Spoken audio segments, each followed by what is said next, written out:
people who are called by my name will humble themselves and pray and turn from their wicked ways and turn their, seek his face, then he'll hear from heaven and heal our land and forgive our sins. It's got to start with us. And so many times we as Christians feel like we're on just a downward slope towards Gomorrah, when I choose to believe that we're more in a pendulum, and we look back in history and see the different revivals that have hit our country and turned us back. And even on September 12, 2001, we were all Americans, we were all together. I mean, hopefully we don't have to have any kind of tragedy to get us to that. Rather, let's just pray that God will have grace on us and we'll turn back. And the issue of homosexuality, I've served on the board of the family leader, so we've taken a strong stand, a biblical stand, because we believe that the Bible says that we were created by a loving God to be male and female, and marriage is between one man and one woman, and it's the way he defined it. So it wouldn't matter what Robert Kramer said, that's just the way he defined it, and he gets to say, because he's the creator. Well, so we've got to uphold that standard, and Rick is right that the legislature does need to exert its authority and take a courageous stand against the Supreme Court that does get way out of control. And we've got to our founders really wanted the house that's closest to the people to have the most power, because we, the people, are supposed to have the power. So we've got to take a bold stand, but when we do it in a loving way, treating people with dignity and respect, and in a winsome way is how I would do it in order to win some to what we believe here in the Republican Party. So thanks.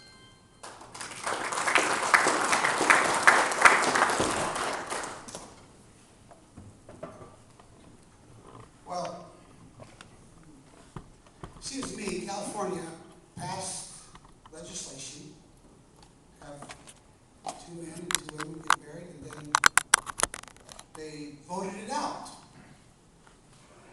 They voted it out. Iowa can do the same thing. Congressmen can lead. They can do the same thing. I agree with Rick. See, ladies and gentlemen, I disagree with Mr. Kramer about being nice to them. They hate our guts. They don't like us. You can't be nice to them. You have to be firm, and you have to be solid, and you have to stand tall, and you have to get in their face, because that's the only thing they know.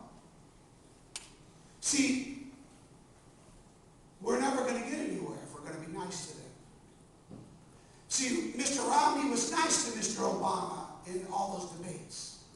It doesn't work. One time he won. And I was very proud of him, and then he backed off because his people said, "Oh, Joe, you just don't let the American people think of you like that." No, we can do it. I'm not looking for the next election. I'm looking for doing what's right for the American people, because we're morally obligated to do what's right. That's why you put us in office. My time is up. Thank you.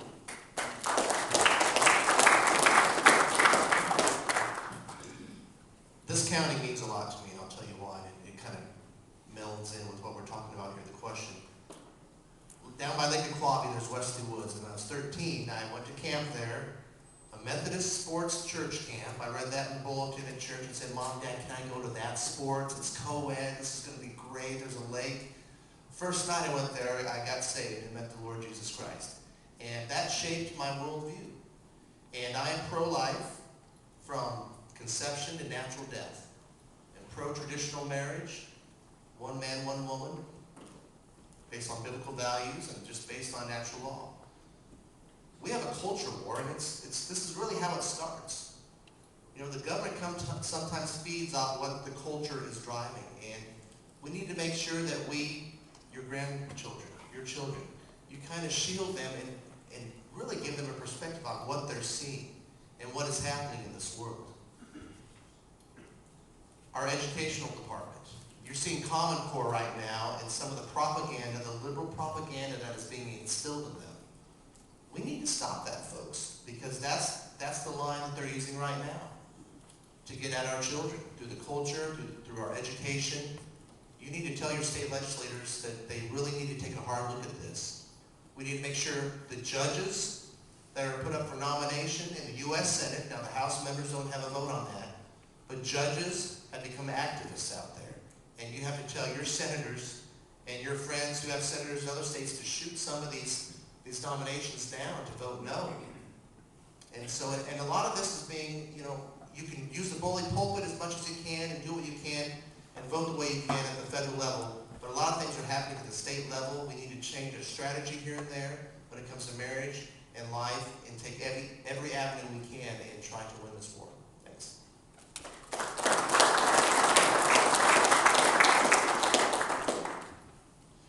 Rick, the problem we have is judicial activism. You look throughout all the areas where we have went down in our social beliefs is because of our activist judges.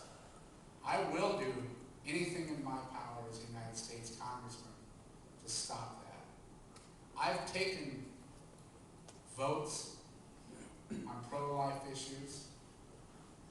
I will continue to do that. I think there's only been one occasion as a public servant where I've lost my cool, and that was debate on the Carhart Dr. Death coming into the state of Iowa. And I was sick. I will spill blood, my own blood, for the unborn. Unfortunately, I've never had the opportunity to vote to let you all weigh in on the definition of marriage. I've co-sponsored legislation in the past. What's going on and what David talked about in our education system? What they're doing is they are polluting the younger individuals with their social agenda. And it's got to stop. And I will fight, and give you my word I'll do that. Thank you very much.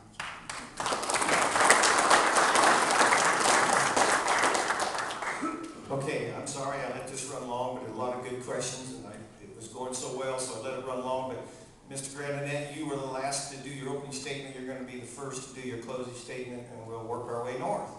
2 minutes. 2 minutes. It's an honor and a pleasure, and I'm humbled to be here with such fine folks. It's not easy to run for office. It's not easy to run for office. But the best thing about running for office is I meet such great people. I meet such great people, great Iowans. And I've run for office several times before. And I've taken those friendships with me throughout my life. Because I'm humbled that they've helped me on my trying to get elected, or they just like me because of the man I am and what I stand for. And that's the best thing about running for office. Win or lose, you know, that I can't determine that. You folks will have to decide. You have to want to vote for me. Because of the man I am and what I've done with my life, and how I can go to Washington to represent you. Because I speak the truth. I'm not going to sell my soul to anybody, ladies and gentlemen. That's what's happened in Washington, D.C. I have no political ties. I go there to do a job. I'm not there to be friends with the liberals and Nancy Pelosi and Harry Reid. I'm going there to do a job for the people that I represent. The Iowans in District 3. So, thank you for having me here. I'm so humbled because I'm running for U.S. Congress. And I come from a produce man, a fruit peddler. Thank you.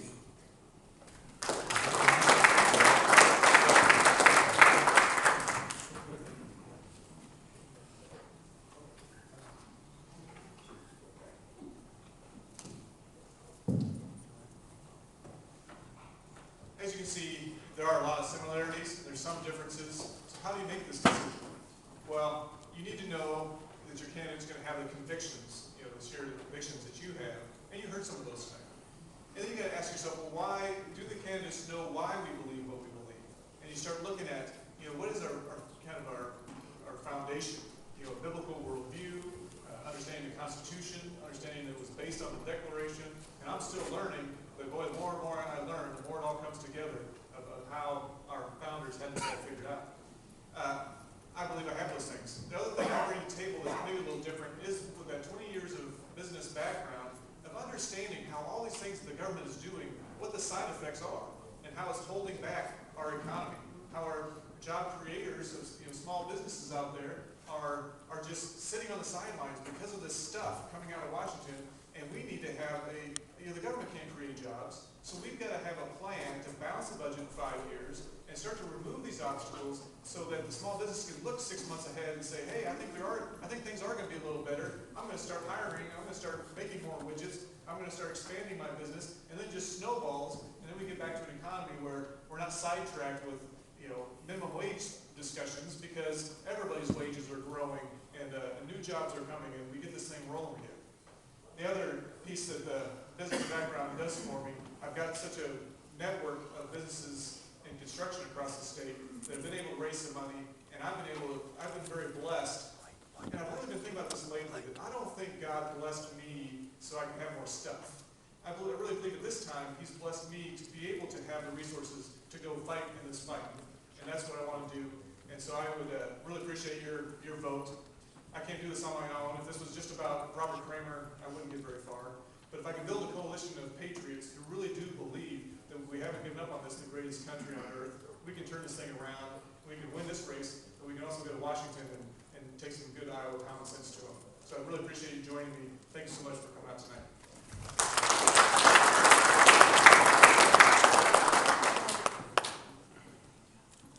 Well, thanks for being here. Thanks for taking the time to listen to us. This is a very important decision. It's up to you guys and the voters of the 3rd District to decide who's going to represent this party in the fall election in one of the 17 districts that's being targeted to determine the control of the House of Representatives. That is an important decision, and I just ask that God to bless you as you go through that. We have to have someone who will vote right, someone who can win, and someone who can lead. And I think I check those boxes.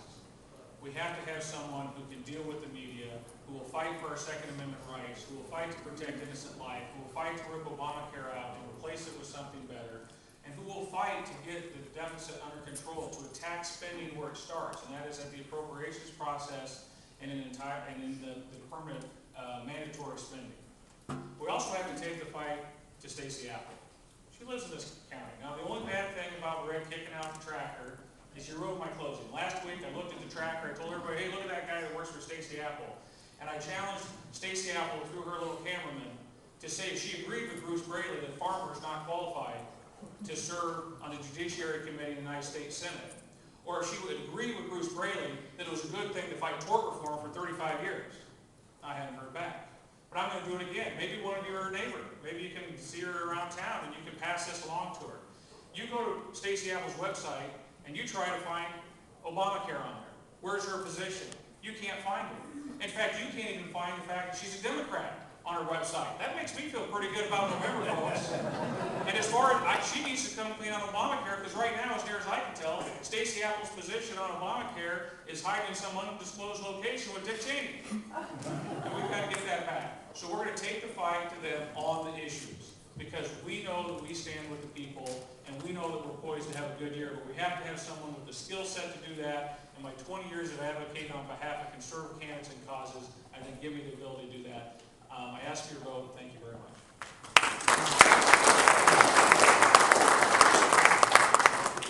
Thank you very much. And Rick, I appreciate you kicking that person out.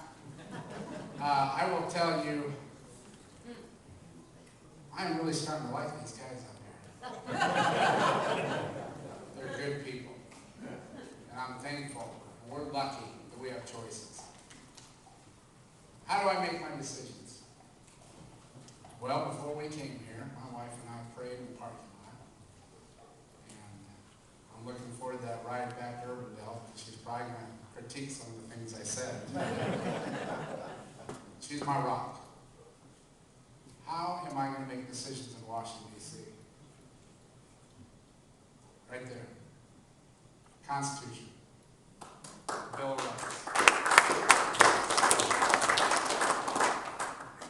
We have gotten away from that.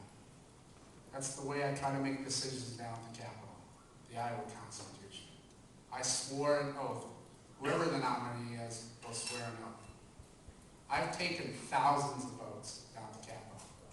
You've seen my track record as mayor of Urban Delhi. I'm a businessman. I'm proud of every vote that I took down at the Capitol. I challenge you all to find a vote that wasn't conservative. And I will continue and do that in Washington, D.C. because we have got to send somebody to Washington, D.C. to make tough decisions and not decisions based on re-election. We have got to do something about this debt. I think the debt is the biggest threat to this country. I have said it before. I will not pass that debt on to my 5 kids or any younger people. I am battle tested, and I'm not going to back down. I'm not going to make a career out of it. I humbly ask you to consider supporting my campaign. It's an honor to be here tonight. I have sign-up sheets over here, and I'll be around a little bit later to answer any questions. God bless you all.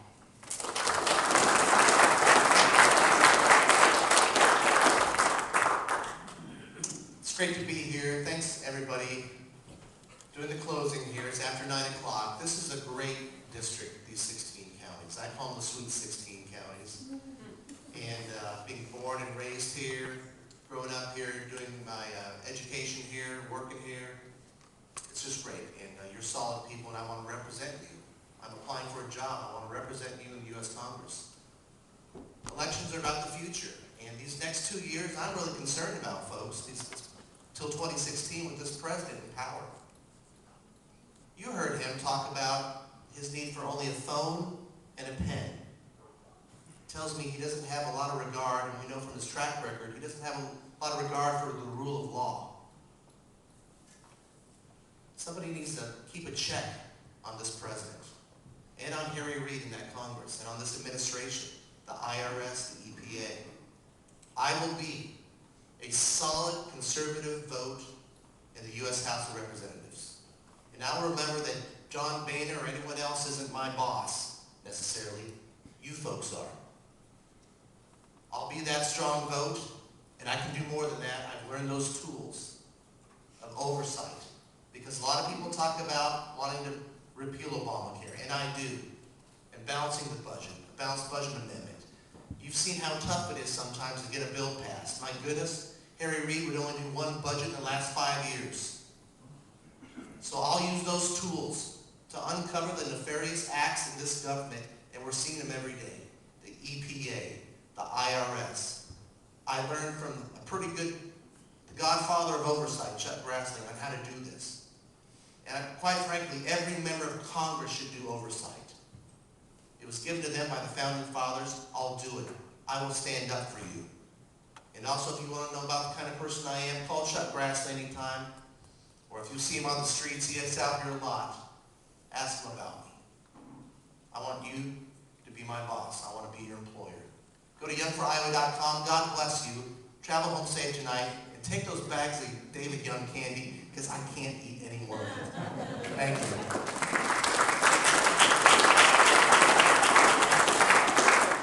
Okay, before you go, everybody jump up and run out the door, because these guys will probably stay around for a few minutes if some of you have some questions you'd like to mingle with them. And there's lots of cookies and stuff back there. There's a free will offering bowl back there.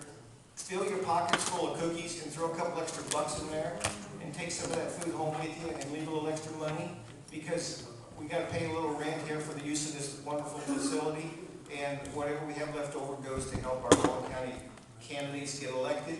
And certainly, if you decide one of these gentlemen here is your choice to be the next representative on the Republican ticket, give them some money tonight. Their handlers are here. Get some of their literature, find out how to get a hold of them, and help one of these guys, if you've picked one, to get elected. So Let's give them all a big round of applause.